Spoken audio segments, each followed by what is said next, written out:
Hallo, hier ist Jürgen Klopp. Man denkt ja immer, die verrücktesten Angebote kommen aus Madrid, Barcelona oder Manchester. Aber das Verrückteste derzeit, das kommt aus Rüsselsheim. Nennt sich Opel Flat. Das Sorglospaket mit 3 Jahren Garantie, 3 Inspektionen, 3 Jahren Mobilservice und bis zu 4.000 Euro Preisvorteil. Die Opel Flat, jetzt für viele Opel-Modelle. Blog Talk Radio.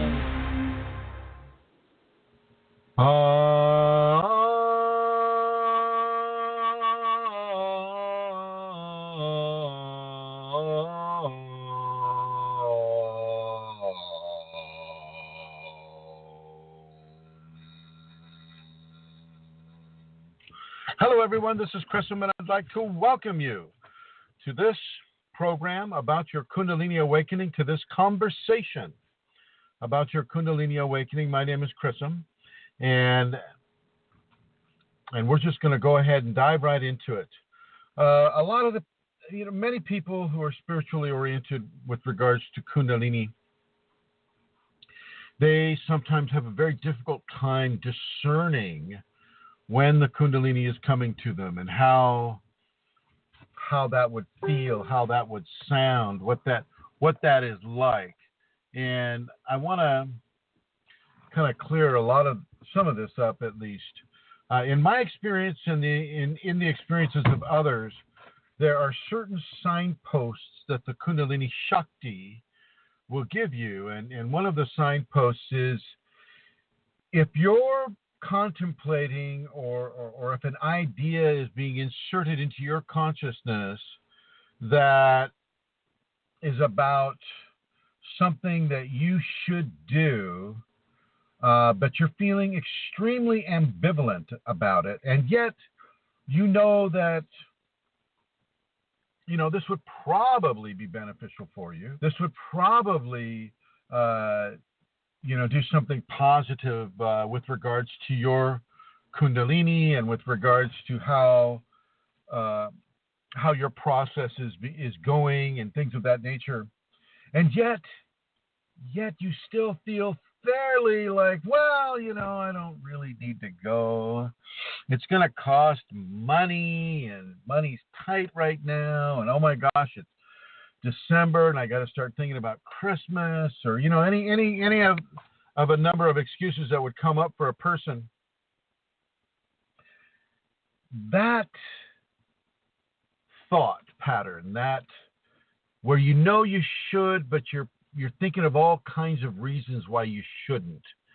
That, in many ways, is often a communication from your Kundalini. Okay, that is often a communication from your Kundalini. Now, I'm wondering if this chat room is working.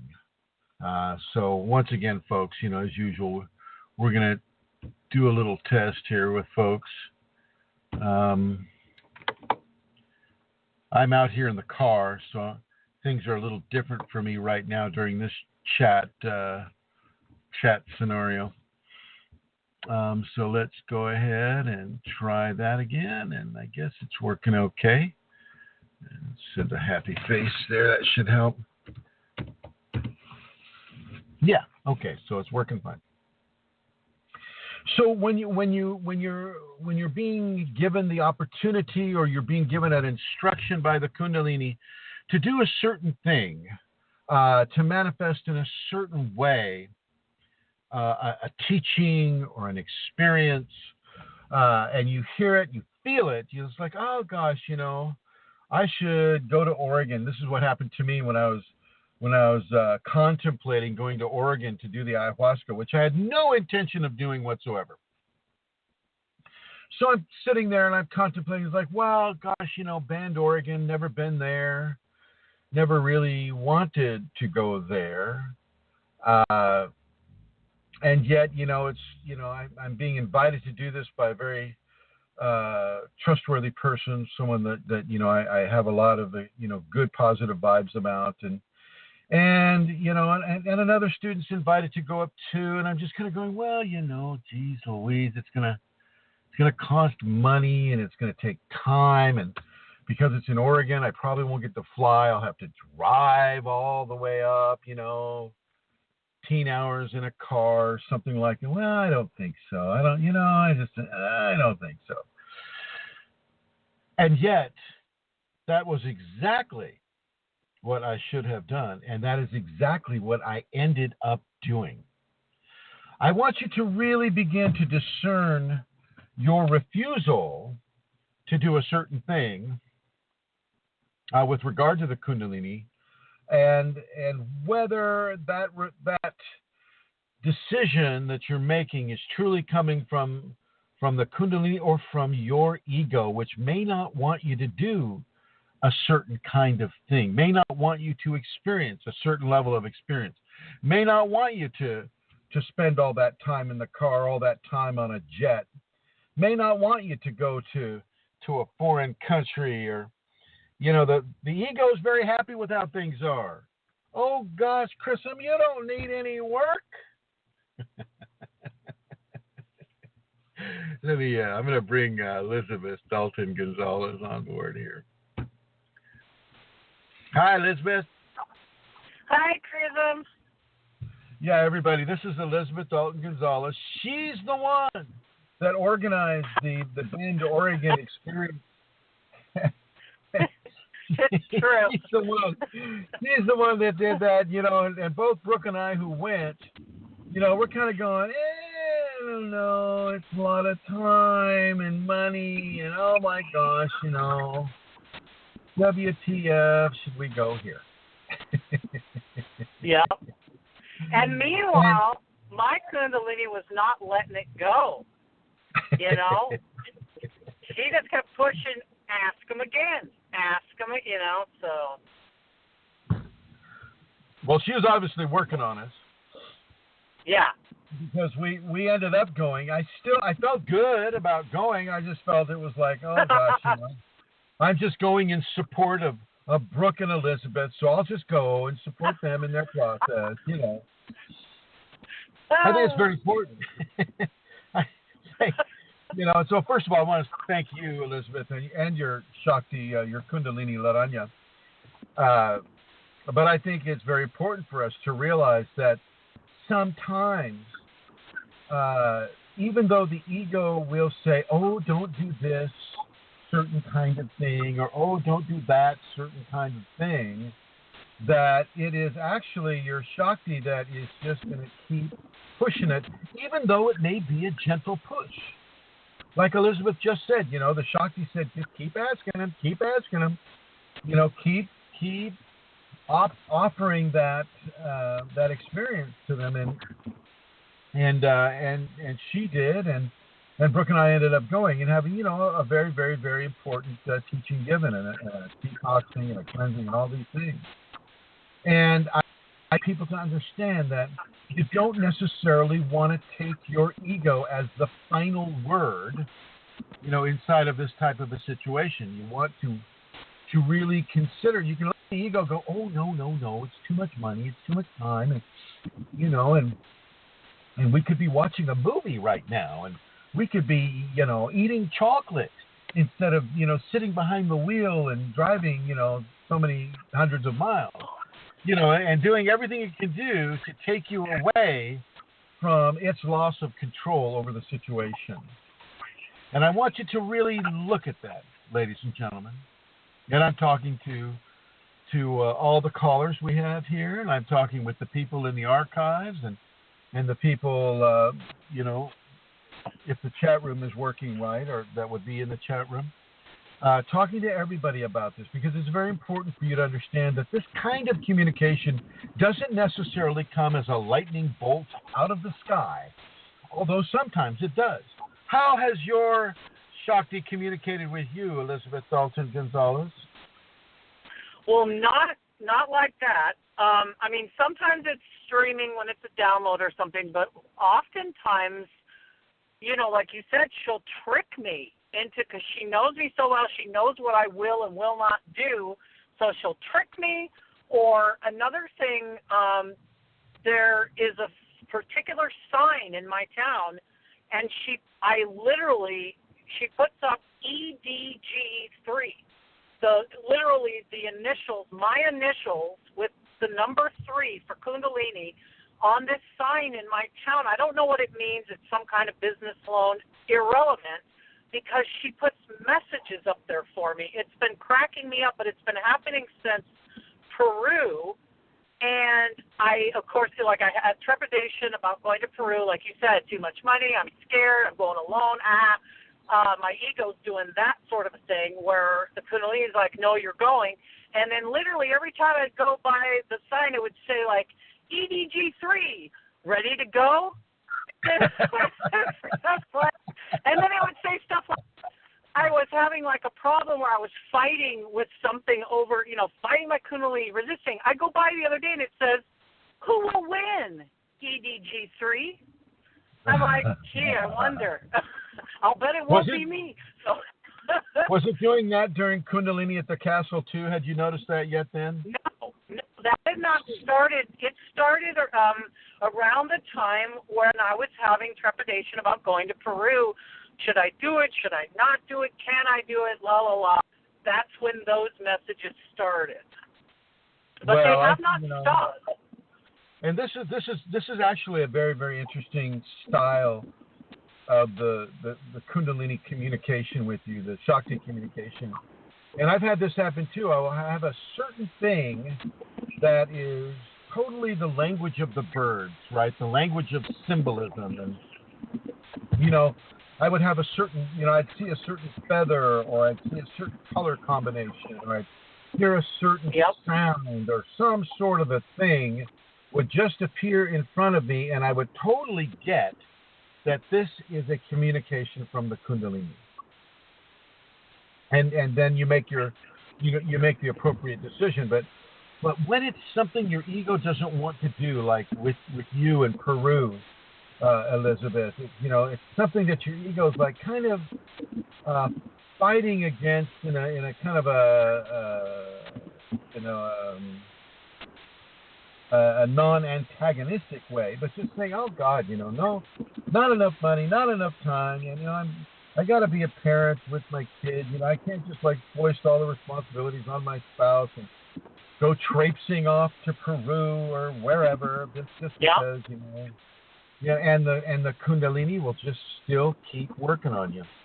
Keep working and working and working and working. And it should. And that is, of course, how we are able to further ourselves in our process. And with this, it's, like with Elizabeth, she's getting a sign. She's getting a bank sign that she can go by pretty much every day and kind of get an update. Kind of get an update how things are going. What is the Kundalini want? What's she saying to me? Blah, blah, blah, right? Where Brooke and I, we're kind of sitting down here in California. We're kind of going, well, I don't know. So much gas. And God, can we take the pet dog with us? And God, God, I'm happy with my Kundalini just the way it is. And God, do I want to rock the boat? And all the excuses, right? And yet, when we went ahead and gave in to the instruction to go, and we packed our bags, we loaded up the car, and we headed north. First to 80 east, then to 505 north, then to Interstate 5 north, all the way up. Things went really well. We felt really free. We felt like we were really responding in a positive way. I mean, there was a lot of love. There was very little friction. I mean, things were going very, very well. And we're seeing new sights, new sounds, going past Mount Shasta and then going through the Oregon wilderness. And, it was a very nice journey up. And we responded, I think, positively, and we were given positive results because of that. And so once again, I want to thank you and Laranya, Elizabeth, for putting that together. Oh, you're welcome. Once again, I am being presented with a very, very similar scenario. Some of you may know, some of you may not know. Elizabeth, can I spill the beans about the Trinity? Yeah. Elizabeth, Brooke, and I, in conjunction with Kundalini, we have been instructed to form a healing trinity. And so we've been giving healings to different individuals pretty much for the last, 2 months, you think? A month? Yeah. More than that. And in conjunction with one of these healings, the Kundalini of the individual spoke up to the person who's getting a healing and mentioned these words, John. And it was a fairly clear instruction that person needed to go to John of God. And yet that person has a disability that kind of makes it very, very difficult for them to actually go to John of God. And I knew as soon as I heard it that I was being told to escort this person to John of God's in Brazil. And that is going to happen. I have learned from my experience with Elizabeth and Laranja that even though it's 1,000 hours on an airplane, which I don't like, even though I'm traveling actually broke with no money whatsoever because this person is buying the ticket and I have $300 to my name, so I can't spend that. I have to buy food. And even though I have all of this hardship stacked up against me, I know that I have to listen to this instruction, and I'm going to listen to the instruction, and I'm going to face those challenges that are being presented to me to go. Now I want to ask you, Elizabeth, have you been given a similar instruction to go? To John of God? Yes. No. Not yet. And I put it out there when you asked, I don't even remember if it was like a week ago, but I put it out there. I just said, if I'm supposed to go, it'll happen. If not, it won't. So I put it out there. So I don't know. I haven't gotten any response since Who Will Win, but that was about another subject. And the Kundalini won. So now maybe I'll get a sign about that. But no, I have not yet received any means to go there. So. No, I understand. And I wouldn't be going if the individual wasn't paying that airfare either. I would not be going. Yeah. And I know if I'm supposed to go, it'll show up. All of a sudden something will happen like it did with Peru, and it'll be very obvious. And so that's why it's not very obvious. So at this point. So I just want to really give people an understanding that sometimes you must do that what your ego does not want you to do. I do not like traveling without any money. I don't like traveling broke. I don't like that at all. I don't like, sitting on an airplane, at 30,000, 40,000 feet for 17 or 18 hours. I don't really enjoy that either. But I am going to do that because even though I'm going there in the service of another, just that act alone is a great gift that a person can receive from the Kundalini by giving selfless service to another individual. So it's important. It's important to do, and I want to really welcome people who are receiving communications from their Kundalini to go and do a certain thing. Sometimes it's just to... I remember I received a very similar communication when I was driving down a lonely highway on a very, very hot afternoon. It was like over 100 degrees. And I saw a guy picking up cans along the side of the road, and I knew that he was going to walk for miles with that bag of cans, and that he would probably only get like maybe $13 or $15 from that whole bag of aluminum cans. And I was guided by my to turn around, meet him, stop him on the side of the road where he's picking up the cans, and hand him $40 and thank him for the work that he was doing. And I went ahead and did that. And another time, the Kundalini gave me a very, very strong compulsion when I saw what looked like an accident on the other side of the road. And I turned the car around, parked the car on the side of the road, went off into the underbrush to look for the vehicle, and somebody came right next to me. Some guy just appeared out of nowhere right next to me, looked at me, and he says, I'm off duty. And I have no idea what that means. So I said, well, okay.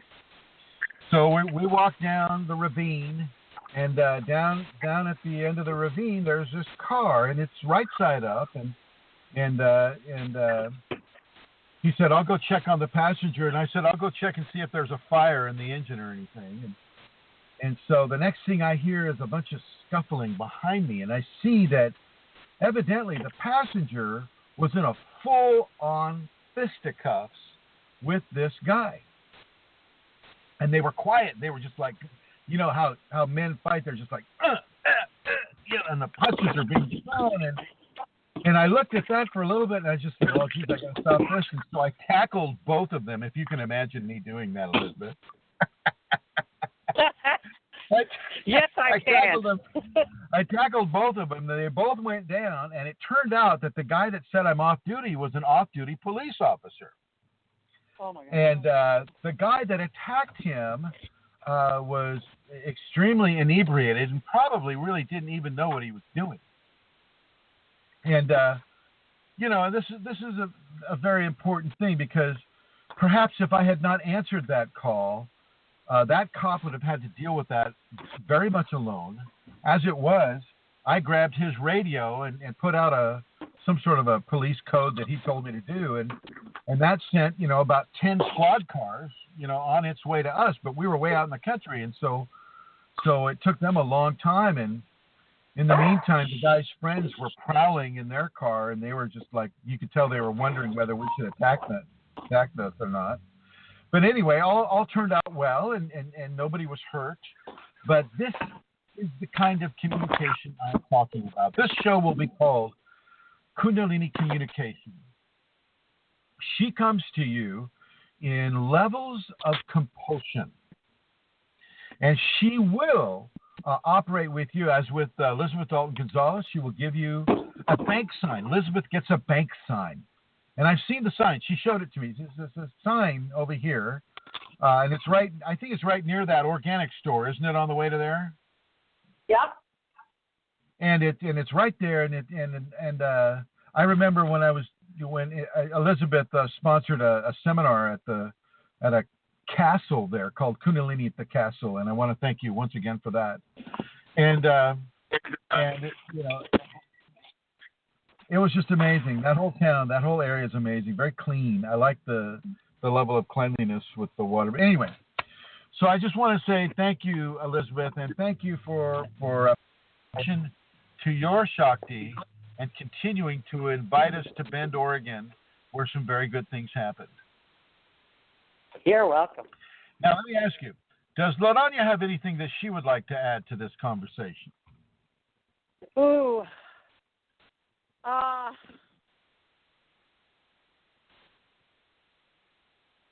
think the one thing I want to add is, particular to the person's equation, I think it can be similar to like, I may just be the way that you learn. Some people are visual, some people, are kinesthetic, some people.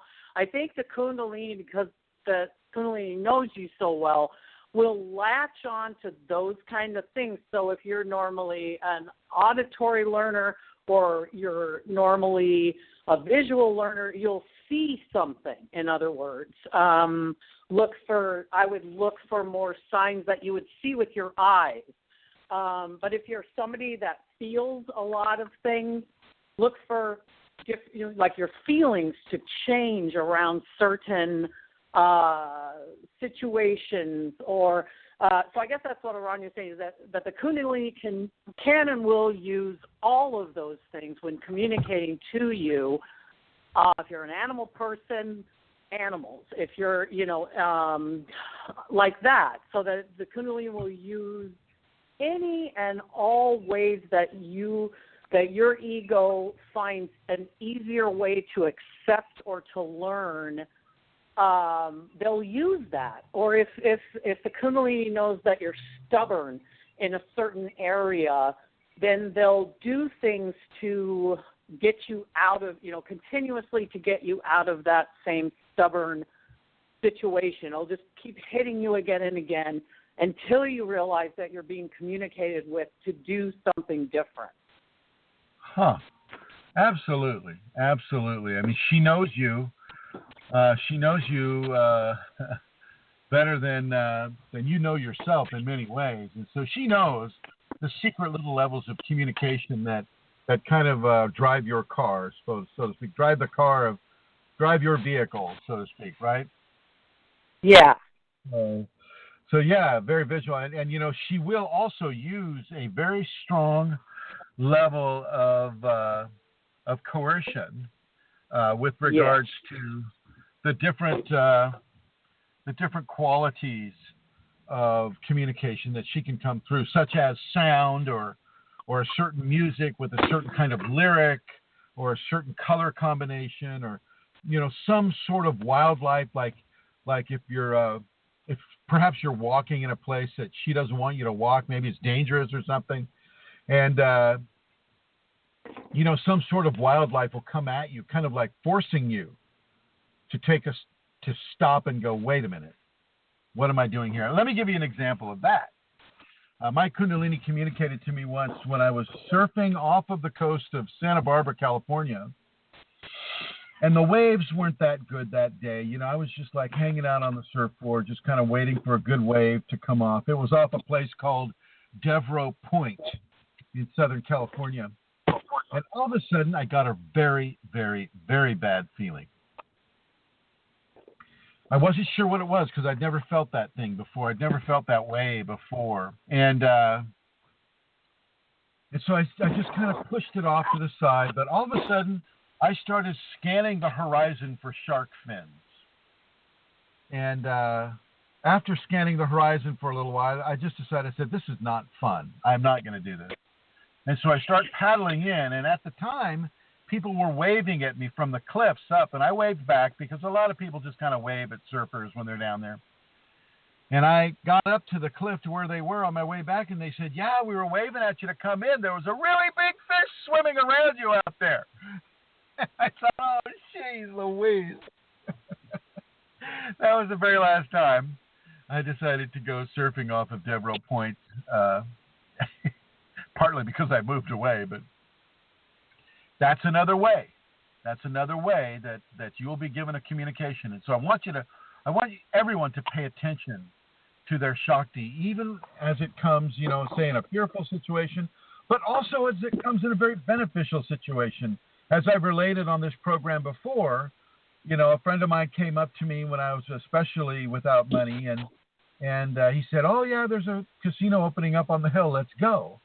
And I said, absolutely not. I'm not going to do it. Well, the Kundalini pulled me to do that, and at that time I knew to follow that advice, and I ended up winning close to $5,000 at that casino, starting out with something like $38. So it's not just for dangerous situations; it's for positive things too, positive opportunities. But you've got to get out of the way. You've got to get that ego out of the way of her communication to you, even though she will keep communicating to you, even if your ego is in the way. She'll just use those different levels. And I want to thank you and Laranya, Elizabeth, for coming on the show and giving us some fine conversation. Thank you. Thank you, Chrism. And putting you in the blue, and I'm going to come up here to I would like to introduce a person coming on the program right now. This person is a prolific writer on the Kundalini Awakening Systems 1 website. And, she's in her own level of Kundalini activation at this point. And she is interested in setting up a scenario that would actually require specific levels of Kundalini communication, I'd like to welcome to our program one of the founders of this program, Amelia Santara. Hi, Amelia. Hi, Chrism. Hi, everybody. Good to be here. Good to have you here. Yeah. What about your communication with your Kundalini, and how are you able to discern the communication of the Kundalini, say, from the communication of an entity, a benign entity? Well, that's interesting, Chrism, because I have had entities, and there's an entity that has been with me always, actually, for quite a long time, sometimes more obvious than other times. We're not talking about John. No, and there's John. But Sorry, also John. there's ego, you know. Also there's ego. Yeah, well, for me, my communication with my Kundalini comes, I mean, I understand what you're saying about compulsions, you know. Kundalini communicates to me not in words, but in kind of like a block of knowing, very often visual flashes, and the visual flashes are always associated with Kundalini. They have never been associated with an entity. The visual flashes, it's hard to explain. I think they could be called like downloads, maybe visual downloads. I'm not sure. It's almost like an old movie, Chrism, but very, very fast.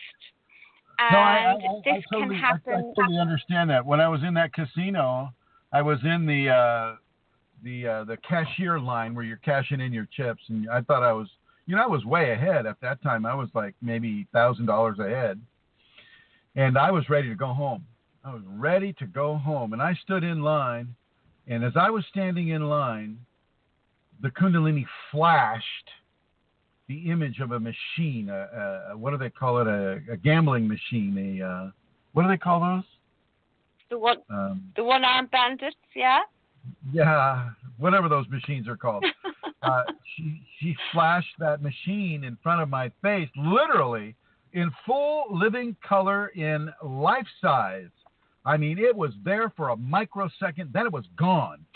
And I was told that I was not done yet.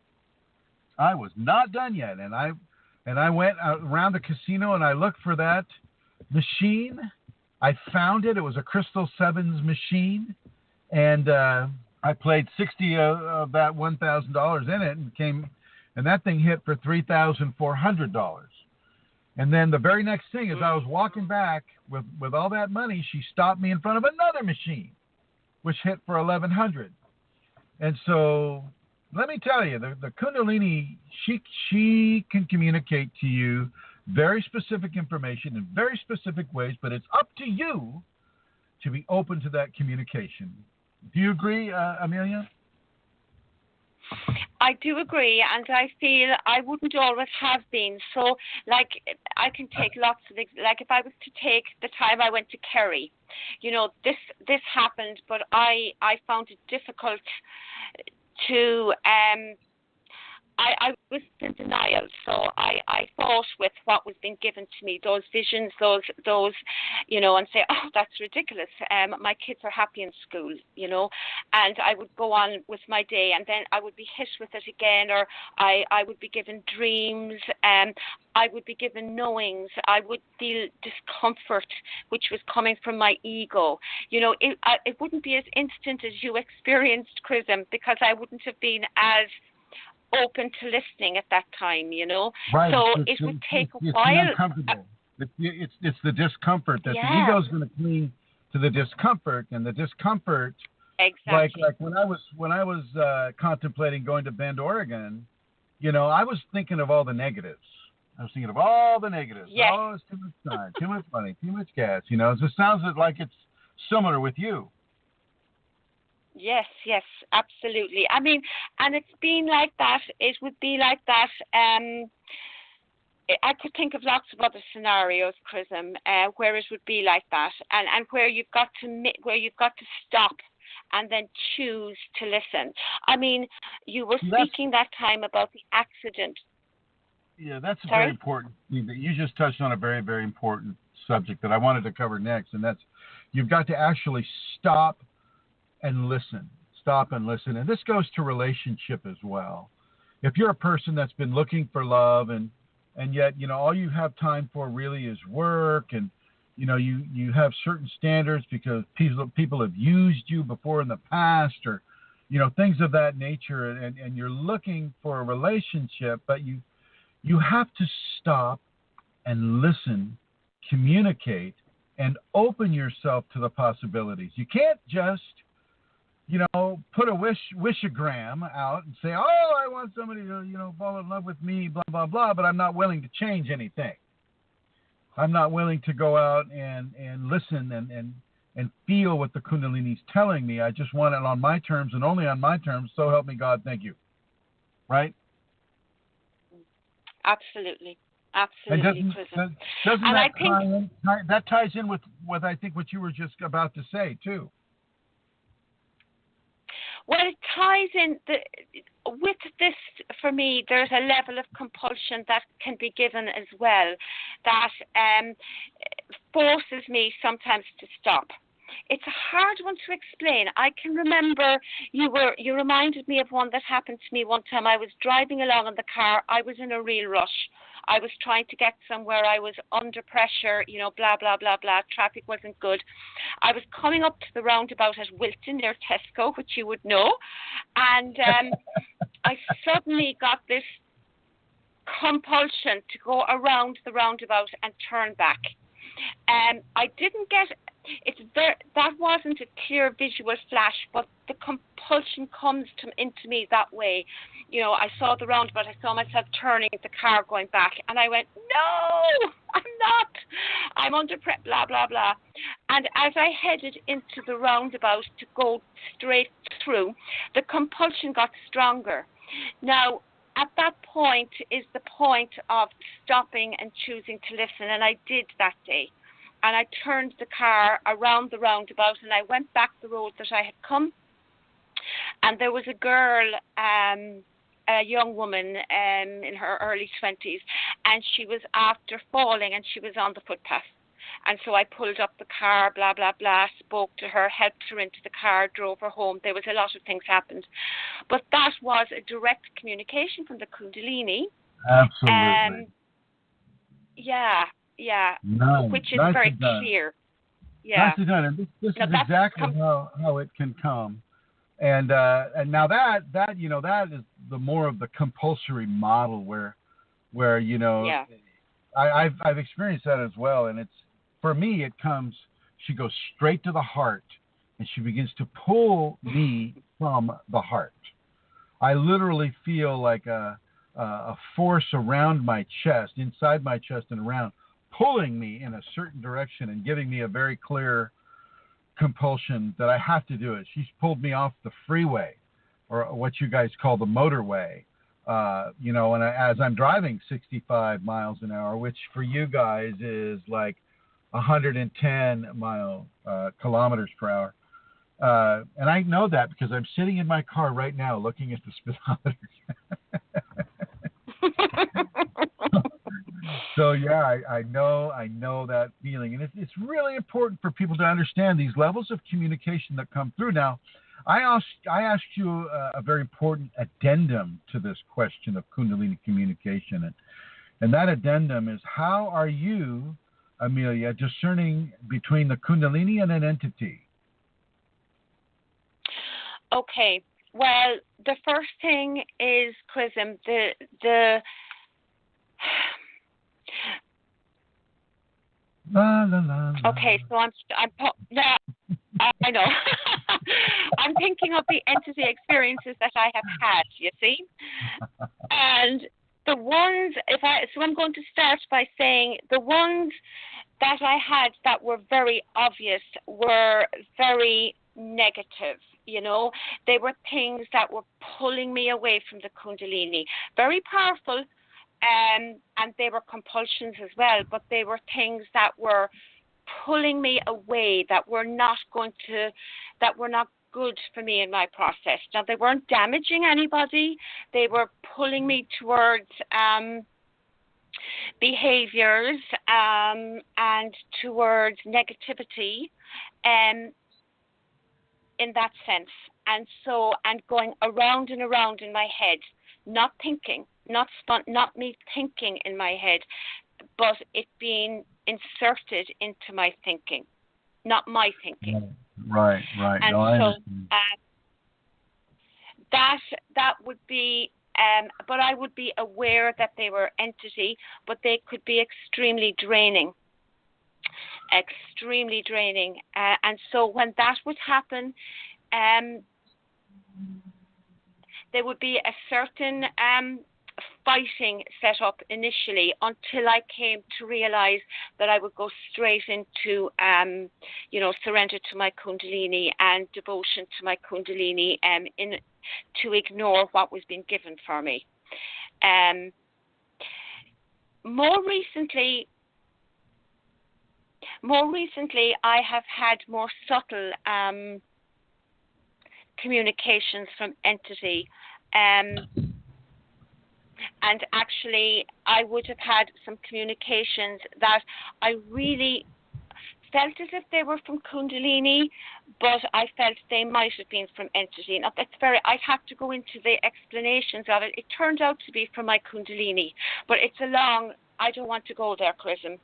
But that's it was okay. a battle for me. I think you've covered an important aspect of that communication, I feel, and that is the corruption aspect. Typically, a certain frequency of entity communication will be of a corrupting nature, and it can be subtly corrupting or it can be overtly corrupting.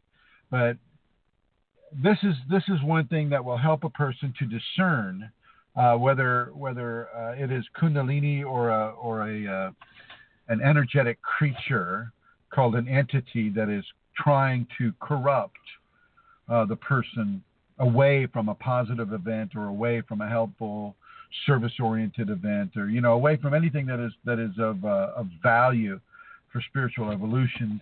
These entities would represent, and sometimes it's so stuck with it that it makes it very hard for a person to discern the truth from the lie.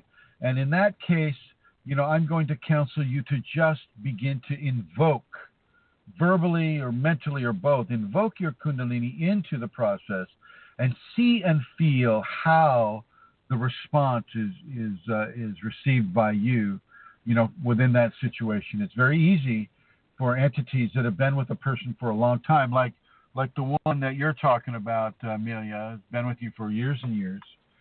And it's very easy for it to insert a thought into you or to insert a communication into you. And it's very easy for a person to respond to that thought or information by virtue of a level of complicity that is old over time. It's like a well-worn glove or a well-worn shoe. It's very easy, and it fits on your foot very easy, fits across your hand very easy. And so, especially under times of stress, these entities will try to step forward and initiate their agenda upon you, knowing that you're kind of at a disadvantage because you're inside of a stressful situation. And I've seen this happen over and over and over, and it's happened with me too. And so you just want to really take a step back, talk with your Kundalini, say, Kundalini Shakti in me, is this real? Is this coming from you? Is this the instruction that you want me to follow? You say it really fast, or you think it, and you'll get a level of clarity, at least a yes or a no, or a Y or an N, or a red or a green, meaning stop or go. And you'll get some sort of a communication that will give you a level of clarity within that moment, at that time, as the stress and the pressure is building upon you. I want people to really, really understand. Sorry. Go ahead. Thank you. I'll just touch on something, Chrism, recently that happened for me as well. Kundalini changed an instruction that I had been, I'm calling it an instruction, that I had been doing, and it felt like a corruption, it felt like it couldn't possibly be Kundalini. It couldn't be Kundalini because it was going against what Kundalini would have been giving me to do in this regard up until that point, and it really felt wrong, you know. It felt as if it couldn't be, and yet I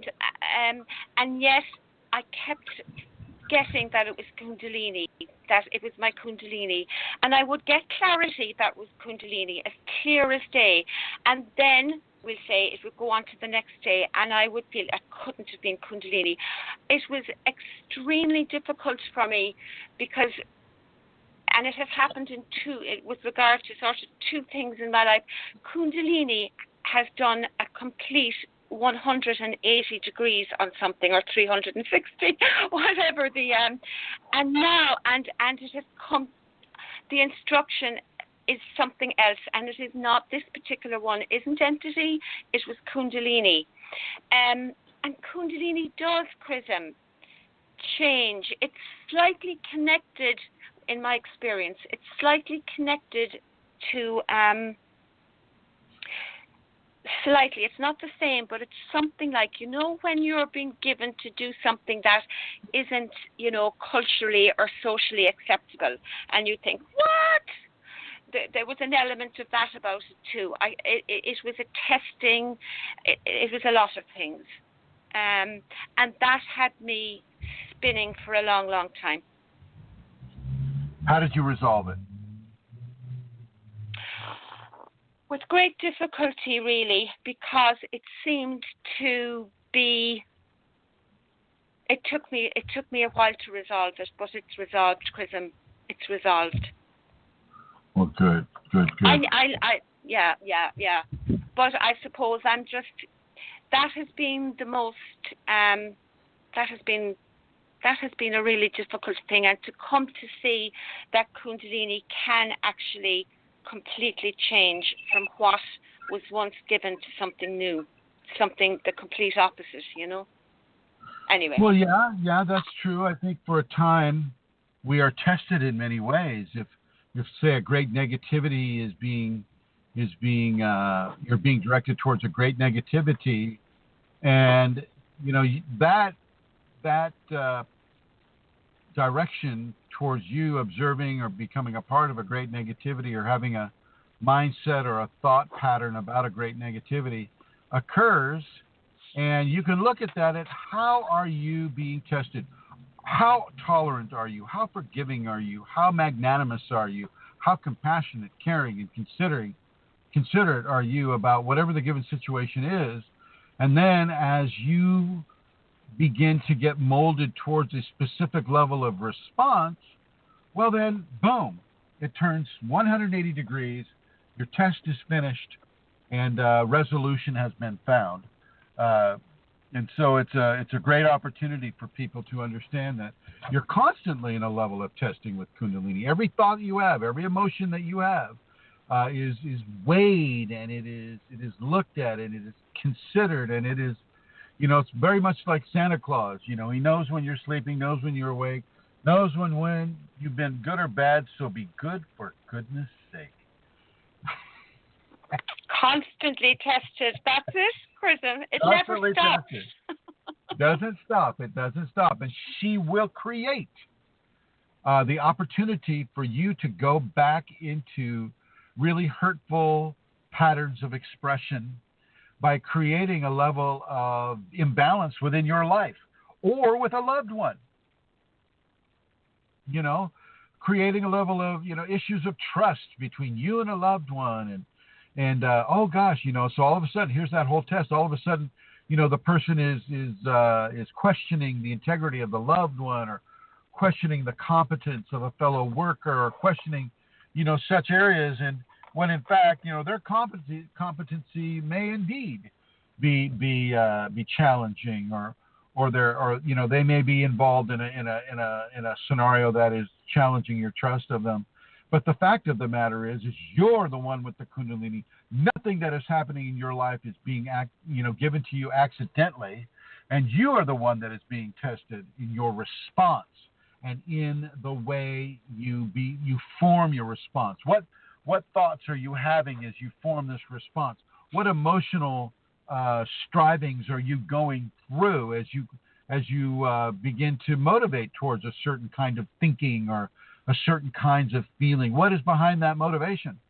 And so we're in a constant level of testing with the Kundalini, and this is why mindfulness is so very important.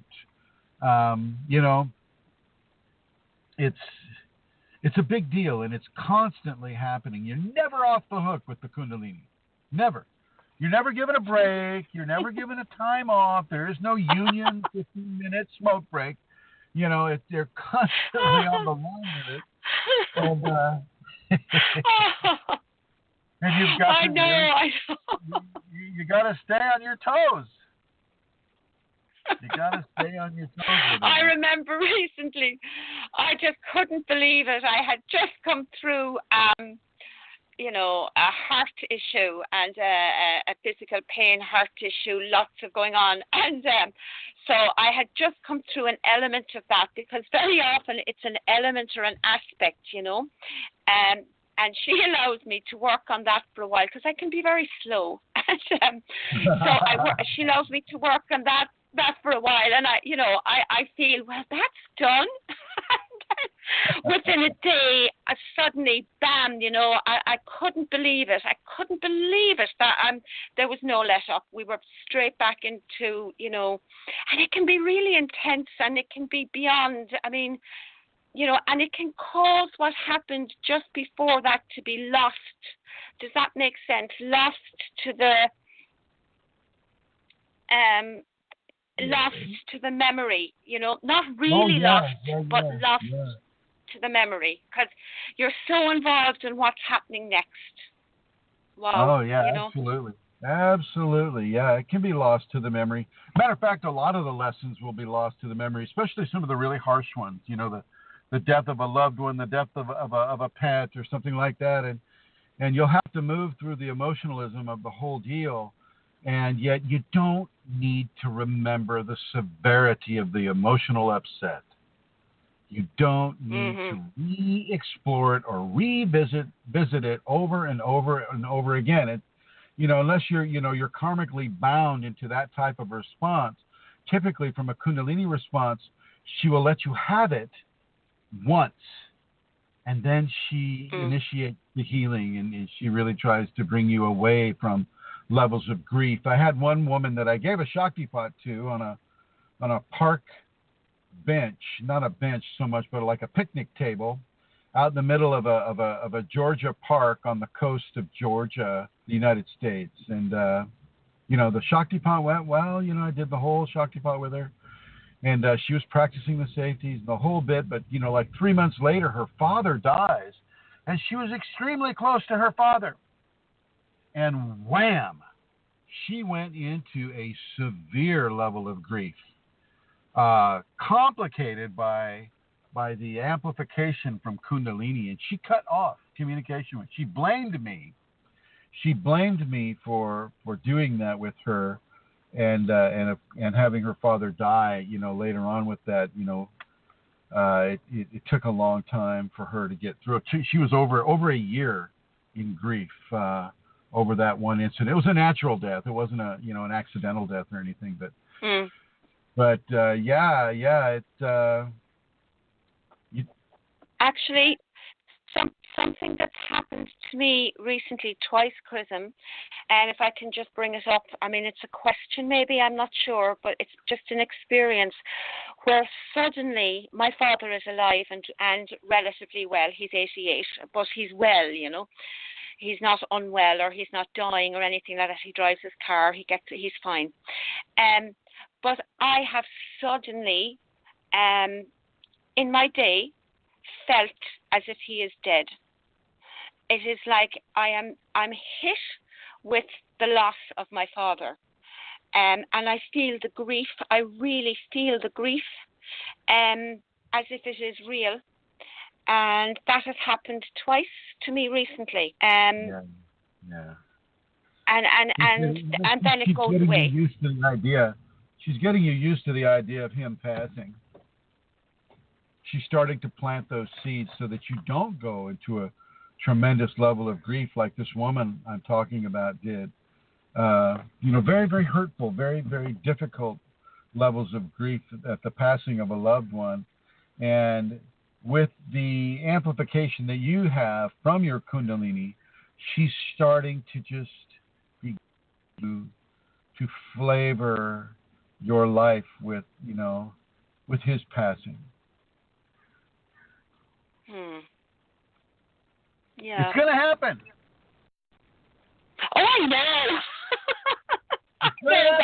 And I've lost my mom. I know my mom has died. I mean, I know that, and he's 88. So it's not like I'm here going, oh, but at the same, and I love him dearly and all of that. But it's just out of the blue, At the same time, Amelia, you're here going, oh. You are. Yeah. It's just not invited. I'm thinking, oh, what a beautiful day. It's not a lovely sunrise or whatever, and then boom, I'm like, it's just strange. I was mortified. It was very strange. I was mortified. When my father passed, I was mortified that I was going to get floored with grief. I was going to get floored with grief, and he went very quickly, and I was able to, and you were there too. You were part of that whole process, Amelia. And, he went very quickly, but it kind of painfully. The last time I saw him, I said, "What are you doing still here?" And he laughed. He said, "I know." It's just like, we got to go. And it doesn't have to be a life-shattering event. It doesn't have to be, if it's in a natural way. And I don't see your father is going to go he's going to go a natural way too, just like your mom did. Yeah, my mom's wasn't pleasant. It was a bit like, but I think he is too, and I agree with you, and I know that, and I'm going, it'll be fine. I'm actually fine until I'm suddenly not, as happened there last week, So anyway, okay. Now I want to say, let's see, Andrew Lucariello, one of our guests on the Flash Chat, he says, I experienced intense grief last year after losing one of my cats to a horrible illness. That plus Kundalini syndrome made for a hellish period that lasted for many months. Absolutely, Andrew, that can totally happen. And yet you have got to understand that the Kundalini in you knew what was happening with you. It knew when to, introduce you to a specific level of death, because it could have prolonged that cat's life, indefinitely for a while. I had the same thing happen to me with Kundalini. I had a beloved pet pass away, and wow, man, did it hit me hard for, crying for days and days and days. And so I totally understand what you're saying with it. Let's no joke about it. I mean, a pet is as precious to a person as a child is to a person. I mean, pets and people, love does not know boundaries when it comes to cherishing the life force and the communication and the love that is passed between two different people or two different species, whatever it may be. And so, and Andrew continues, he says, I'm so grateful for this community. Not sure how I would have made it without y'all. And he said, many, many lessons it taught me that I'm just now understanding. Well, I want to congratulate you, Andrew, for passing through that stage of education. For people, and this isn't just for you, Andrew, this is for other people too. If you would choose to begin to explore out-of-body experiences, you will be literally shown, that death is just a birth into another dimension of consciousness, another level of life that goes beyond the corporeal. We never truly die. Our consciousness does not die. It's just that we take off the shoe or the glove of this body, and we move into our next expression, which may be to put on a different pair of shoes or a different pair of gloves as well. So congratulations to you, Andrew, through this as effectively as you have, and for beginning to process and to understand some of the teachings that your Kundalini's been giving you. Nice going, Andrew. Nice going. And do you have anything to add to that, Santara? No, I don't, Chrism. Thank you. All right. And I'm going to put you in the blue here, and you're most welcome, Andrew. Most welcome. I'm going to come up to Rosemary here. Yeah, I think I am here. It's just kind of weird. Oh, here we go. So it's slowly but surely bringing Rosemary on. Hello, Mother Superior. How are you? Hello there. I'm fine. Blessings to you, Your Holiness. Thank you. I am blessed to be in your community, Father Superior. We're blessed to have you. I only say that to Rosemary, ladies and gentlemen, because she is, in point of fact, Rosemary is a Mother Superior of the Catholic Order of some kind of, not the chocolate nuns, not the Carmelite nuns, but what nuns were they? Well, they were Sisters of the Divine Redeemer. I wasn't that. You make it sound like I was the top lady. Like there are a number of them in Europe and so on. I was a local, what was called the local superior for a couple of years. It was a very good experience. Really good experience. Well, yeah, absolutely. But were you leaning more towards the chocolate or the vanilla? Oh. Kidding. You don't have to answer that. In all respect, and kindness and consideration, I'm just kidding with you. Yeah. No. So tell me what level of communication you've been experiencing with your Kundalini, with everything that you've been doing, with setting up these seminars in the state of Minnesota, and setting up these speaking engagements and setting up articles, and how is the Kundalini communicating with you, Rosemary? Well, I was chuckling as soon as you said this because I was out today at the exercising during that piece for today, and I was coming by where I come, and the communication, which I take it to be, and I don't mostly know what it means or why, but it was turn left there and go into that store. And it was a thought, and I said, no, I don't need to. I'm going to go shopping tomorrow. I don't need anything today. But I got to the corner, and I turned around, and I went in, and I made it be pleasant. I have no idea if I learned or what I was supposed to do, but I did that. And it happens a lot. I'm trying to think. I have swung the car around. It's more things like that. And the other day, like I've been trained by our beloved teacher here about the people on the corners and in need, and I keep money, a designated amount to give them. And I was approaching this, and I had done this. I thought my bills were all gone, and I said, oh my goodness, what am I going to do? And I just said, nope. And so I gave this person a $10 bill because I wasn't prepared for less. And but what I did was I've done that corner. I go down and around because I'm not ready, and all my chattering to myself to come in line to do that. So those things, I don't think they're dramatic. There are times when it happens like that, going out to do the posting. One of them is somebody, we had two people in the seminar from this, and I may have shared this before. Joey and I, she was driving and we were coming, and I said, oh, this German restaurant, I haven't been there in 30 years.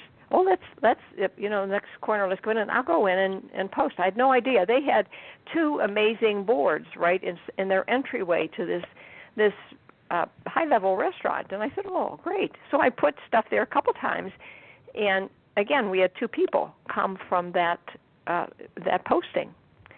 And you attribute that to the Kundalini communicating to you to go in there, right? Yes, absolutely. Oh, absolutely.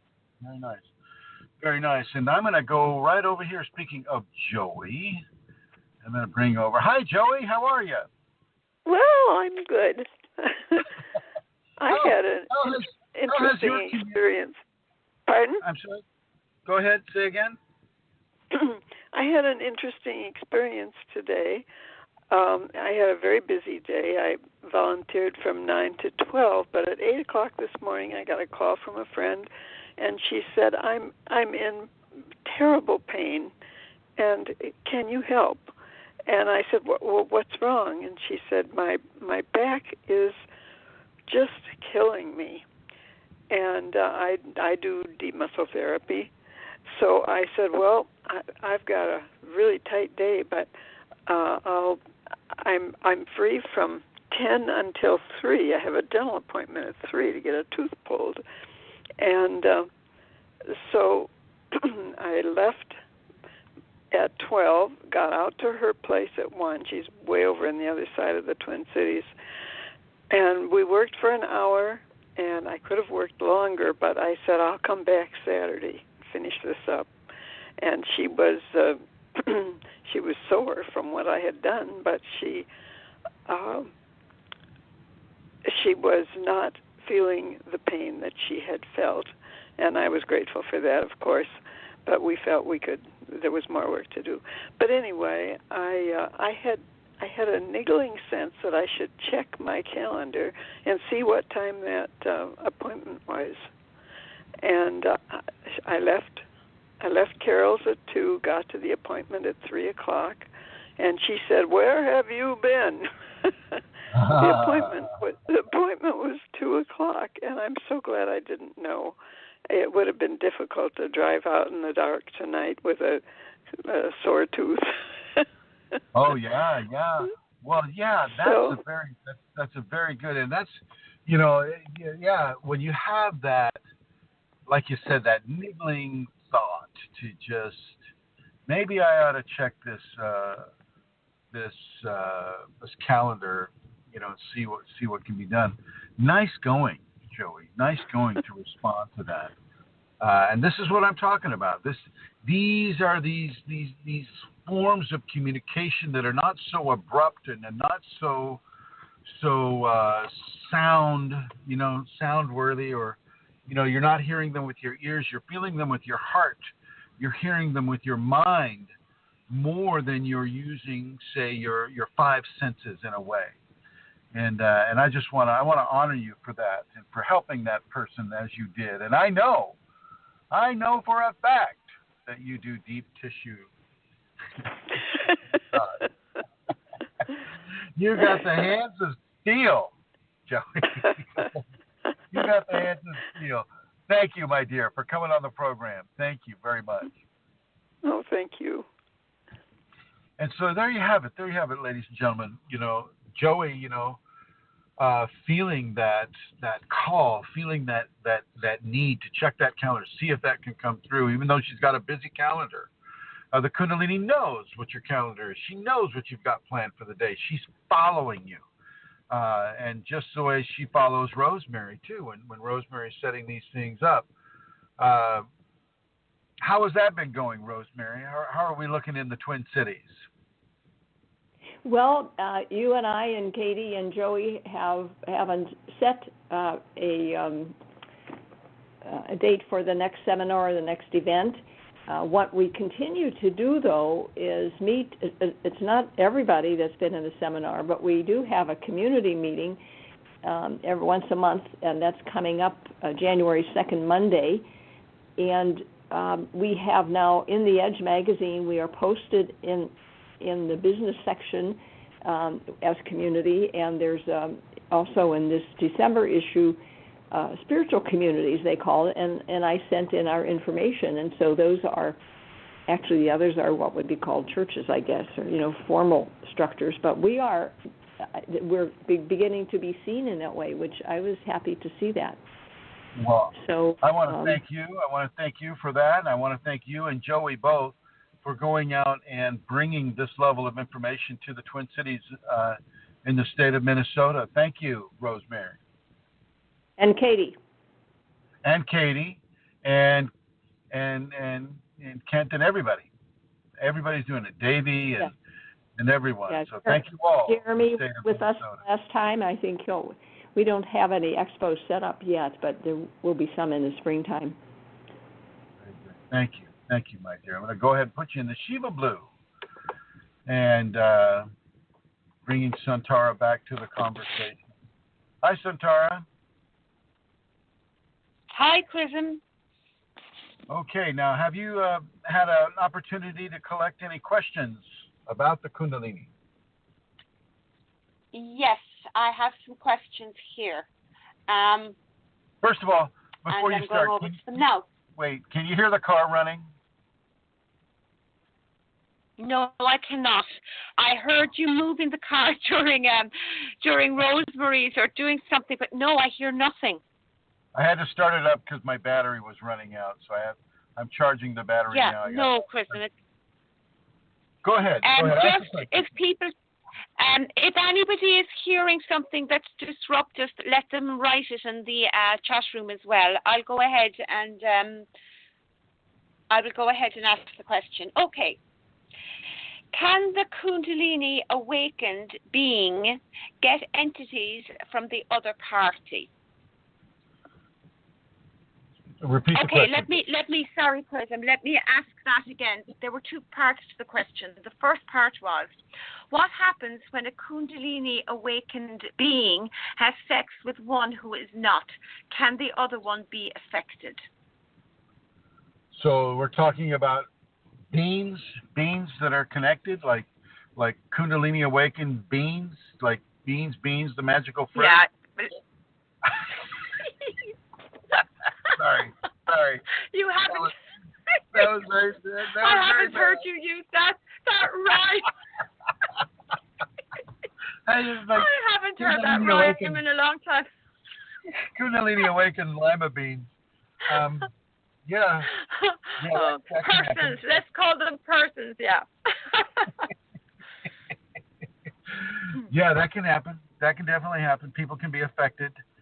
You got to remember that you're not accidentally with whatever partner you're with.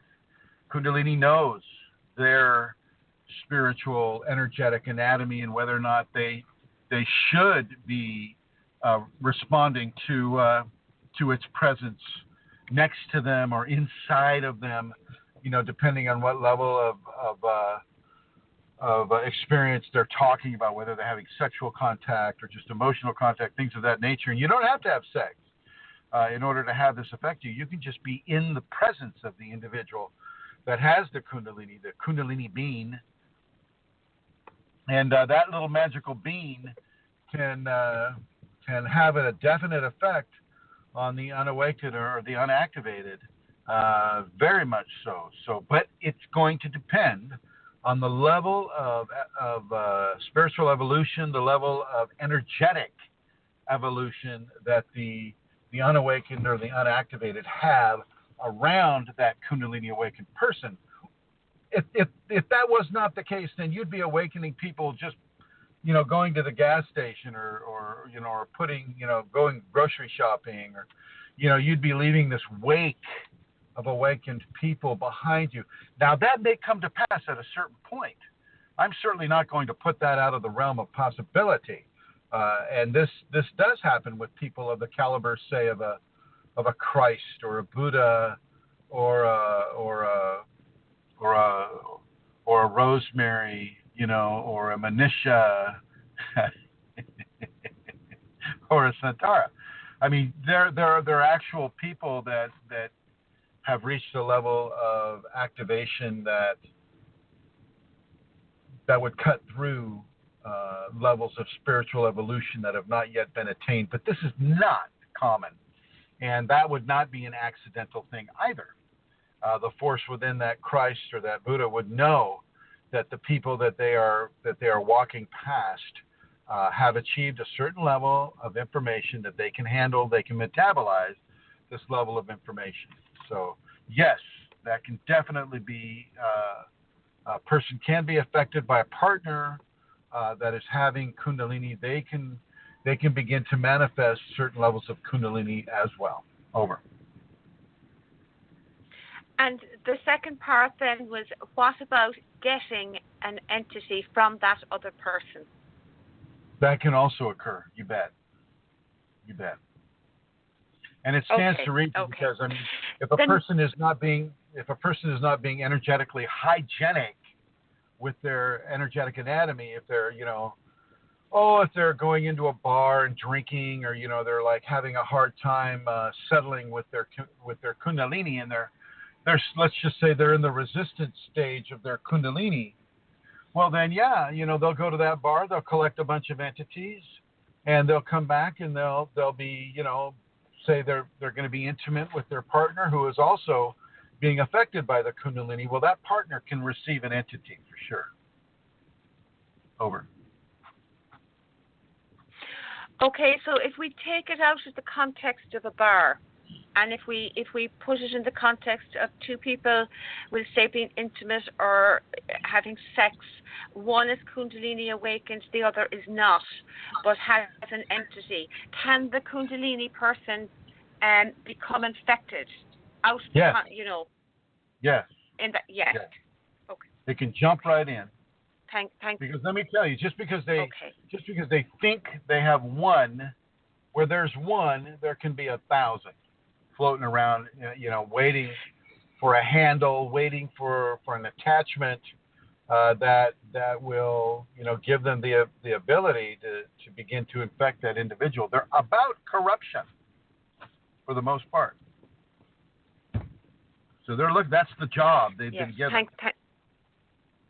The job is to corrupt a Kundalini equation, and if that person is activating due to the interaction with an awakened individual, then an equation is being started. And because it's being started, then it's opening that new individual to Kundalini to a level of corruption. It's not easy all the time. Manisha's typing. But go ahead. We'll see what Manisha has to say. Shall I wait? No. Go ahead. Okay. The next question, Chrism. Okay. The next question is long-winded, so I'm just going to ask you. It was about Taoist microcosmic orb. Wait. This is what Manisha said. Manisha says, I am going to Berlin tomorrow into the blue. Have an appointment with ayahuasca and still do not know where to meet up. Trusting that it will happen, that a male will return to me. I just have to go to Berlin. Somehow Shakti wants it. Well, you go, girl. You go. You surrender to that compulsion. You trust and you breathe. You trust and you breathe. And you surrender to that compulsion. And if it doesn't happen, well, then maybe it was just a test for you to surrender to the compulsion. Yeah. Okay. That happens too. That happens as well. So congratulations, Manisha. You enjoy that ayahuasca. Make sure that you totally surrender to your Kundalini.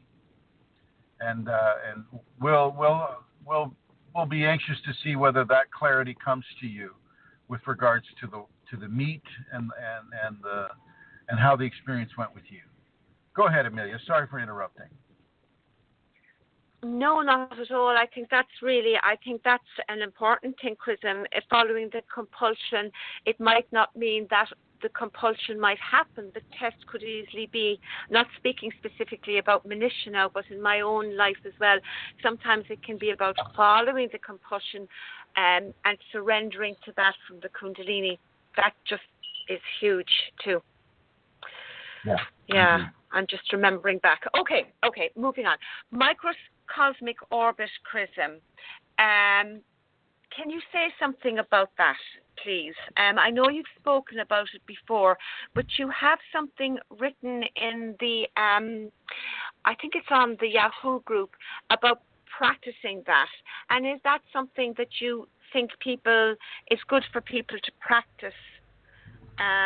That it's also cosmic, the microcosmic. There are two orbits. Two orbits. One is called the microcosmic orbit. One is called the macrocosmic orbit. And one happens on the exterior of the body, and one happens going up the going up the spinal cord.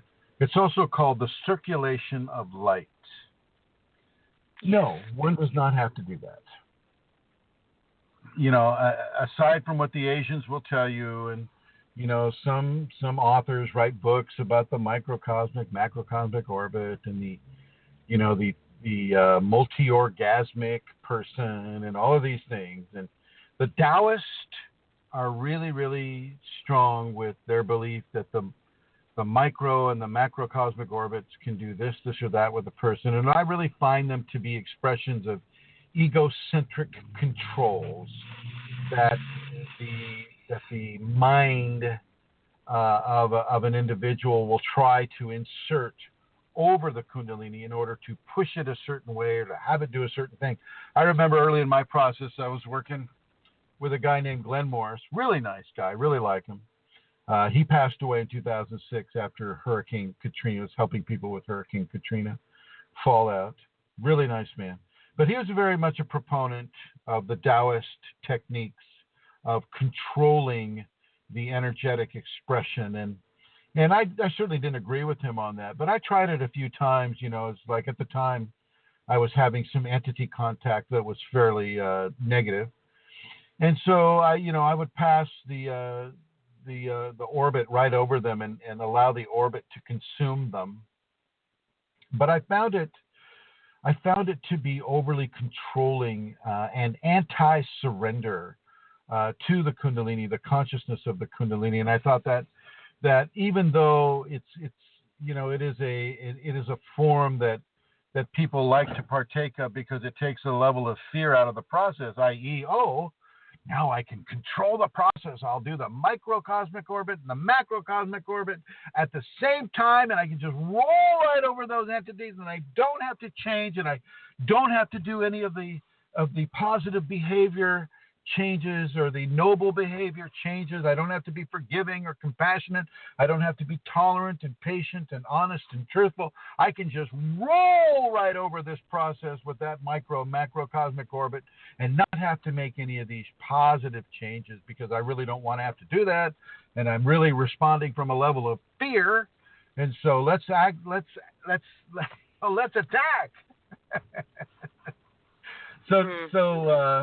No, I don't suggest people do that. I don't suggest people do it because I don't want them responding to fear. I don't want them responding to panic.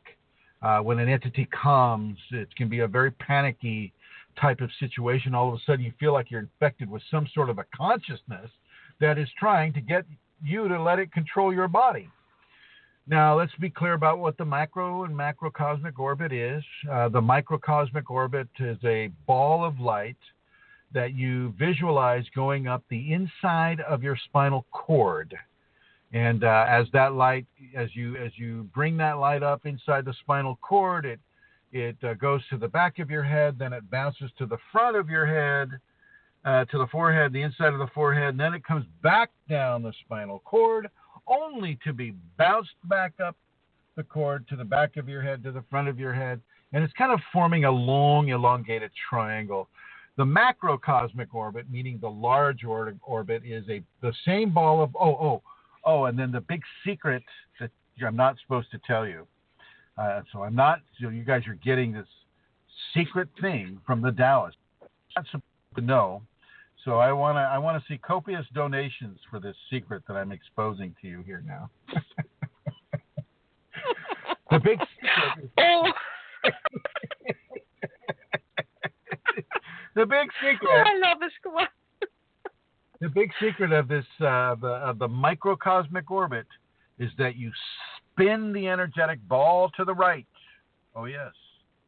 So it's not just a stationary ball of light; it's a spinning ball of light, and so that's one of the big secrets for the Taoist version of the microcosmic orbit. The macrocosmic orbit does the same thing, but you're following the outside of the body. So you're going over, you're starting, say, from the anus, and you're going up the back channels, the back of the following the spine, but just going over the top of the skin, over the top of the head, down between the eyebrows, down between the nose, down between the lips, and I'll assume, through the tongue and down the bottom lip and over the chin and down the neck and between the breasts and, over the umbilicus and down through the lower parts of the body, over the genitalia in a very similar fashion, then back to the anus and the rectum, and then back up and so on and so forth. Or you can reverse it and you can go up the chest and down the back as well. Now you're supposed to do both of these, the micro and the macro, at the same time. And this is what a lot of the masters like to do in the Orient, in Asia. And of course in Asia they only recognize the first 5 chakras, from the root to the 5th chakra in the throat. They don't really recognize the 6th or the 7th, which is more of a Hindu rishi type of an observation. But I have experienced the 6th, and I experienced the 6th and the 7th all the time. Today, on the way to seeing a student, I was in levels of bliss at a stoplight, just like heaving with joy, heaving with bliss, and just hoping that it would stop by the time the light turned green, which of course it did. And so I recognize more along the lines of the ancient rishi than I do of the modern contemporary Asian understandings, not diminishing either one or putting either one ahead of the other. I just recognize more of the 7 chakra system than the 5 chakra system. 5 chakra system recognizes from a Taoist perspective the circulation of light, or the macro cosmic orbits. You heard it here first, folks. Probably not. It's very old. And Chris, it is, and I know you've written about it on the old original Yahoo group, and you just said, about doing it and that it can't do any harm. But are you saying in the years since then, in a Kundalini context, that it's best not to do it, that it's typically done because of fear and wanting to control, and that's best not done because it's anti-surrender? Is that? Yes. No, I know. Yeah. I don't know that I was I think I was trying to alleviate people's fear. I was running into a lot of fear postings about, entities taking over and corrupting lives and destroying lives. And I was looking for a way. One woman in particular, and I should probably tell this story, even though we're running a little low on time, but I'll tell it anyway. Beautiful, beautiful, wonderful person, lived in some of the northern states of the United States of America. And she was very, very much within the Kundalini activated state, verging into the awakened state, getting a lot of phenomena. And she responded to her Kundalini by falling in love with a guy, like a rock and roll type of character that was espousing a level of demonology, and she fell in love with him and became corrupted by those levels of entities, that her mind became so corrupted by these entities that they could fabricate a crowd of young people outside her window, and she would see each one, and they would be trying to control her. And so she was in severe levels of psychosis.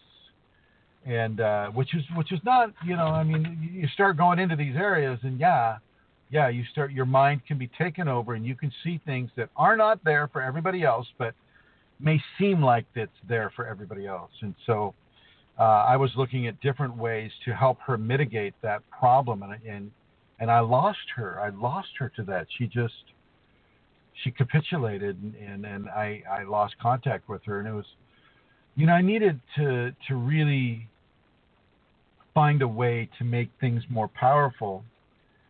At the time, I was really looking at that, and I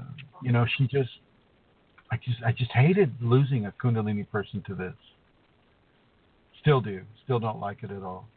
And so I really, really push out the idea: do not go into satanic practices.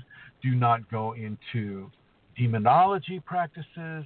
Do not get tied up into this level of evil versus good. Just do the good and just ignore the evil, because the evil's always going to be there.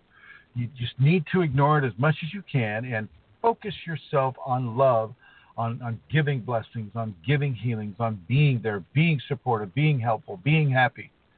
Not necessarily for the pleasure of the ego, but for the comfort and the care and the kindness that you can give into this population. This is the fulcrum of why you're having Kundalini here on this world. This world is a level of hell. This is a hell realm. The earth is a hell. And it's very important for people to understand that within this hell realm, you're being given the opportunity to go the other way, to not buy in to the corruption and to the control and to the fear and to the hurt and to the into these levels of programming that are being offered on this world in a very natural and strong way, certainly these days, with the levels of child pedophilia and the corruption that's going on in populations by governing bodies such as those in the United States and Britain and other areas of the world, Russia, Croatia, China, you name them. Every country has this level of corruption that's going on. Everywhere. Yeah. Everywhere, yeah. And so this is where the Kundalini person is giving the opportunity to rise above these levels of corruption. And these levels of corruption will try to attach themselves to the pleasure centers of your brain so that you begin to take pleasure from giving corruption into the populations. And this, of course, is a descent into the abyss. And you don't want to go there. This woman went there.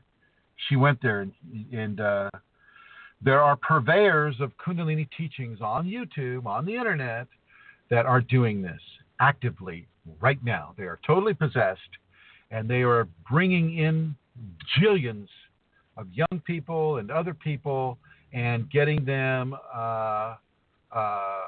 possessed and used and abused, and you name it. I mean, it's very, very difficult for a person like me to become very, very big in a world where possession and sexual violence and all these repressions are being so forcefully allowed and advertised and programmed into the populations. Don't know how I got on that, but there it is. I know, and I'm feeling, because people are programmed now and they're not even seeing it, Chrism, in terms of what they're... Anyway, okay, can I ask another question? Yes. I'm pretty sure Kundalini energy is stuck in my head. Any advice on getting it down out? Thank you. Yeah, I would do the 5 Tibetans. I would do the safety protocols, which is the 5 Tibetans, the alternate nostril breathing, the meditation,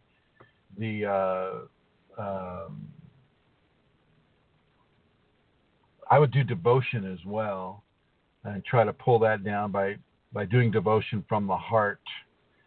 I would do the safety protocols, definitely, and I would definitely put some emphasis on the first Tibetan, which would be spinning to the right 21 times with your arms stretched out on either side of you, and spinning slowly, but spinning inexorably to the right, clockwise. Forget about what you're hearing over the web. Just go to my YouTube channel, Chrism.Kundalini, and search for Tibetans, and that practice will come up, and it'll show you each of the positions, each Tibetan to do. And if you go to the very first video I put out was the practice to do right after you do the 5 Tibetans, and this will give that person the ability to allow some energy to unstick and to get more of not an apana flow, which is a downward flow, as well as a shakti flow, which is an upward flow. Over. Next question: is sleep paralysis related to meditation? It can be. It can be. If you go deeply into your meditation enough, then you may begin to invoke an out-of-body experience, which is which is the outcome of sleep paralysis. You're able, if you're able to just give in to the paralysis, you're not dying, you're not dead, you're not having any kind of a fearful experience except to your ego. This is a thing that goes through when they go to sleep. It's a very natural thing that the body, begins to go to sleep. It's called mind awake, body asleep. So your mind is awake, your body's asleep, and it feels like it's paralyzed. And from there, it's a very, very short ticket to having an out-of-body experience, which are very beneficial. You can learn a lot of things. You've got to go into it without fear, because the fear will just slam you right back into your body. And so do your very best to have those sleep paralysis events, because they are leading you towards an out-of-body experience. And once you find yourself floating above your body and you just kind of stretch out, and what you can do is once you're floating above your body, you realize you're having an out-of-body experience. Then you just say, you ask for help. You say, please help me, my Kundalini. Or you could even say, please help me, my teacher, if you have a teacher. Or you could say, please help me, God. And there will be personalities, I should say. There will be levels of consciousness that will reach down. Sometimes they're just hands. The hands will take you, and they will take you to a place where you can begin to learn and experience about what an out-of-body experience is all about, and what you can receive, what you can do, what you can't do, these types of things. And they're very, very, very enlightening, positive experiences. I've had many out-of-body experiences on purpose. On purpose. And so I just want you to understand that this is a good thing. It's not a bad thing. And don't ever let anybody tell you that, you won't make it back in, because you'll always make it back in. You're always etherically connected to your body. I have felt the cord with my hands. I know it's a fact. And it's not just a fact for me, it's a fact for humanity. Over. To continue a little, Chrism, you're out. I'm so absolutist, huh? This is my absolutist day. Okay. Well, just to ask you then, when you're having an out-of-body experience, do you still practice noble behaviors in that realm or in that place? Yes, indeed. And it takes you a long ways, too. It takes you a long ways in those. If you're able to do the Kundalini safeties in the out-of-body state, wow, that really, really, really takes you far. Now, you don't necessarily need to do the 5 Tibetans in the out-of-body state, although you could. You could. No. I know you laugh, but you could do it. It's just like dream yoga. When you're doing dream yoga, you're actually doing the asanas in the out-of-body state. Well, the 5 Tibetans are just vertical yoga of a Tibetan nature. And so you could definitely do it. Yeah. It's definitely a possibility. I suppose I think it's wonderful.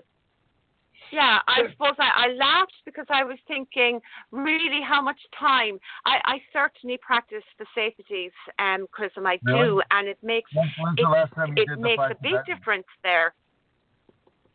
Me? I do the 5 Tibetans every day. Did you do it this morning? But in the astral, no, not in the astral. Yes, did you do it in the physical? In the morning and at night. Yes. In the physical, I'm talking about. Yeah, not the astral. I've never done them there. Did you do the alternate nostril breathing and all that too?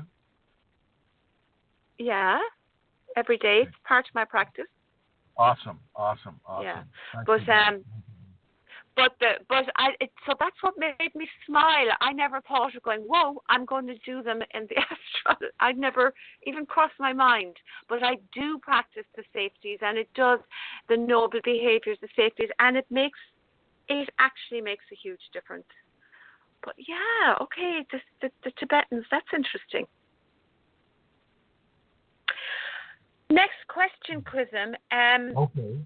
It's not so much a question, but you made a post, and this is what you said. And would you say a little bit more about it? You said, I would like everyone to have a Christmas tree this year that truly represents a Kundalini equation of themselves in the middle of the season of the sacred feminine. Make it a living tree if possible and plant it. This is beyond religion, beyond technique, a complete representation of enlightenment. Well, I just like Christmas trees. It speaks for itself, I know. You do not. You gave me that instruction back in 2011, and it has really affected me. So I would love you to be enthusiastic about it for everybody. Yeah. No, it's a very real deal.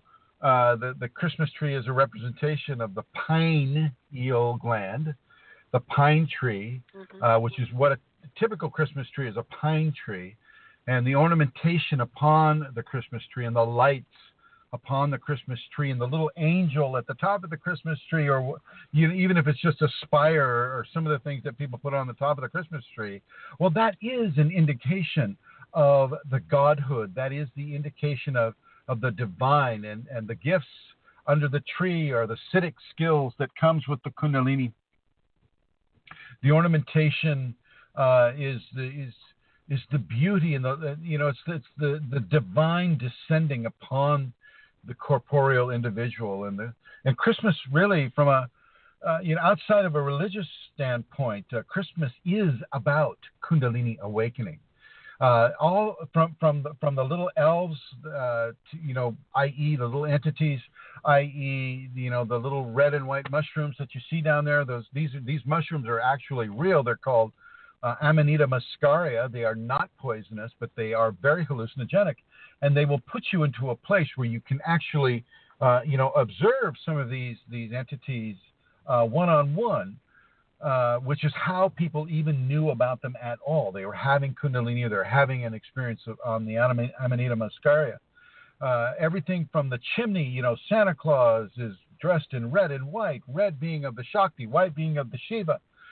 Going down the chimney is your spine. You notice he's going down the chimney, and Shakti, the fire at the base of the, at the base of the spine, which would be the holy fire in the fireplace. This is where they meet, and Shiva comes down and he places the gifts under the tree which is the human, the gifts which are the Siddhic skills, and it's a very, very, very clear indication of Kundalini awakening if you know the meanings of the symbols, and if you can see that as basically a simulacrum of the human body with the pineal gland at the top and the energetics at the seventh chakra coming forward and spewing out beautiful levels of light, and the ornamentation along the spine of the chakras and the micro chakras and the gifts that come out of the spine by virtue of the Shakti and the Shiva joined. I mean, Christmas is literally about Kundalini. It should be called Kundalini Mas more than Christmas. The Christ part is just the religious part coming in. This should literally be Shakti Mas. I think we should rename it Shakti Mas. Shakti Mas. Yeah, thank you, Chrism.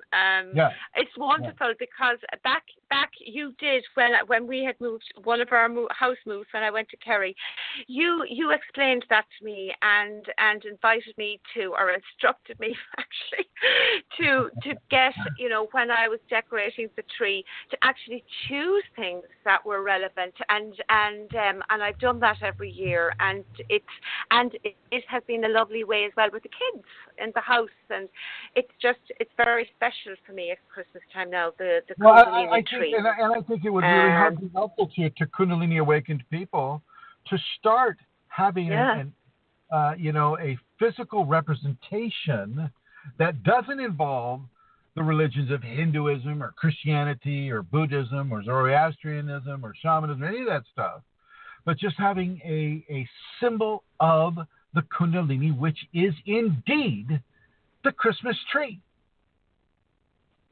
The Christmas tree. And let's not forget the stockings let's not forget the stockings hung on either side of the chimney, because the first red triangle of a Kundalini activations is the soles of both feet extending up to the perineum, or the first chakra, the last three vertebrae in the tailbone. That is the first red triangle, and typically those socks are red. I know that my Christmas stockings were red. Okay. Yep. And my mother, even actually one of my aunts sent us little ornaments for our tree that had little elves inside them, and it's just, this is the Kundalini. This is the awakening, and I suggest that every person that is even interested in the minutest way of having Kundalini, get a Christmas tree, ornament it, put gifts under it, light it up, put an angel or a spire or a star at the top of that tree, and look at themselves as they look at that tree. Mm-hmm. And when you go shopping or just out and about, you'll find, if you are open to that, you will start to see things that are just so incredibly perfect to put on the tree. They'll just jump out at you, It'll just happen that way. Yeah, it's wonderful. I have another question, Chrism. I think we have time. Okay. It says, Chrism, can you please explain more about pineal gland? It has sections of consciousness, as some say, caves. If yes, would you be able to explain, please? Does that make any sense to you? It makes none to me. Just like the pine cone, which is what the pineal gland, is symbolic of. If you look between the petals of the pine cone, there are crevices there, and when those crevices open up, the seeds come out. Well, when the crevices of the pineal gland open up, certain levels of seeds come out, and that seed is a representation of DMT would be a seed that the pineal gland produces. Any of the hormones that the pineal gland produces can be seen as a seed or an emanation from the internal areas of the pineal gland, which is about the size of a pea. But it has those qualities. It has those areas of production and gifting and enlightenment. When the pineal gland is infused by the Kundalini, that is when the person has begun their actual level of enlightenment. It is in, as in I-N, light, L-I-G-H-T, and then space, in, I-N, and M-E-A-N-T, meant, because it's meant to be. We're all meant to have this. Over. Have we time for another one, Chrism? I think so. I'm going to have to start up the car. Hang on. Okay. Make sure I'm all plugged in here. Yes, there we go. Go ahead. Okay. So why did Ramakrishna Paramahansa suffer from throat cancer? He merged and had visions of Goddess, Kali, Madonna, Jesus, prophets, etc. Was it due to past life karma? No. It was part of what he needed to stay. Another story of Ramakrishna is that a student comes up to Sri Ramakrishna, a very important guy, right? Indian saint, and he says, "Well, Ramakrishna, if you're so holy, come you eat chocolates every day? How is that holy?" And Ramakrishna comes up to him and says, "That is one of the ways that I'm able to stay here." 3 days later, he died. Okay. With Ramakrishna, he also had to have a level of a dis-ease that would keep him here. Pain has a way of grounding us. Pain can be very, very grounding and ungrounding at the same time. And for Ramakrishna, it was a way for him to stay, for him to stay in the body, to stay focused, and to stay active with his students. But it was also at the same time giving him an opportunity to leave when his time teaching was done. Over. Thank you, Chrism. And I'd like to take the opportunity now to give people the website they can go to if you would like to make a donation. You can make a donation, however small. It'll be very, very welcome, and it assists greatly.